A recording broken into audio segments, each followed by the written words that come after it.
দর্শক আসসালামু আলাইকুম। দেশ এবং প্রবাস থেকে যে যেখান থেকে আমার প্রতিবেদন দেখতেছেন, আমার ভিডিও দেখতেছেন, সবার প্রতি আন্তরিক শুভেচ্ছা এবং ভালোবাসা এলো। আশা করি সবাই ভালো আছেন। আজকে আমি আপনাদের জারা ঘাস নিয়ে আলোচনা করব। কোন জাতের ঘাস চাষ করলে আপনার ভালো ফলন পাবেন এবং খামারের জন্য কেন ঘাস চাষ করবেন সেই সম্পর্কে আজকে ভিডিও তৈরি হবে। যারা ভিডিওটি শুরু করবেন শেষ পর্যন্ত থাকবেন, তাহলে আপনার জারা ঘাস সম্পর্কে জানতে পারবেন এবং জারা ঘাস চাষ সম্পর্কে জানতে পারবেন। আপনার দেখেন কীরকম ফল, মাশাআল্লাহ। এটা আমার জমি, জারা ঘাসের জমি, খামারের জন্য রেখেছি, গরু ছাগল খাওয়ার জন্য, গারল ভেড়া যা যা সব প্রাণী খাইতে পছন্দ করে। আজকে আমি আপনাদের জারা ঘাস নিয়ে আলোচনা করতেছি যে জারা ঘাস খুব একটা ফলনশীল ঘাস। আপনার উঁচু জমিতে চাষ করবেন। আগে ঘাস চাষ, তারপরে খামার। ঘাসের ব্যবস্থা করতে হবে আগে, তারপর খামার করতে হবে। এই ঘাসে আপনার খরচ কম, লাভ বেশি। বিঘায় আপনার 30 শতক হলে আপনার 6,000 কাটিং লাগে এবং 50 শতক হলে 10,000 পিস কাটিং লাগে।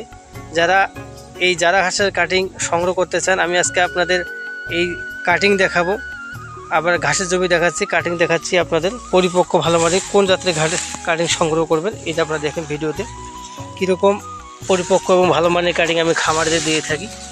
আলহামদুলিল্লাহ আজকে অর্ডার করেছে এক ভাই খামারিরা, ওই খামারি খেয়ে আজকে কাটিং দেবো। আপনারা দেখতে পাচ্ছেন পরিপক্ক এবং ভালো মানের কাটিং। আজকে বস্তা করব, কুরিয়ার করে পাঠাবো এই কাটিংগুলো বরিশাল সদরে। আপনারা যদি পরিপক্ক এবং ভালো মানের কাটিং নিতে চান, আপনারা তাহলে স্ক্রিনে দেওয়া নাম্বারে যোগাযোগ করবেন। আপনারা দেখেন যে প্রমাণ সহ আমি দেখাচ্ছি ছাগল কীরকম এই ঘাসটি খাইতে পছন্দ করে। আপনারা নিজের চোখে দেখেন। এই যে ছাগলগুলো আমার, এটা আমার খামারের ছাগল। এগুলো কীরকম ঘাস খাচ্ছে। এই জারা ঘাস খুব একটা নরমশীল ঘাস, তো ছাগল খুব খাইতে পছন্দ করে। আপনারা দেখতে পাচ্ছেন কীরকম খাচ্ছে।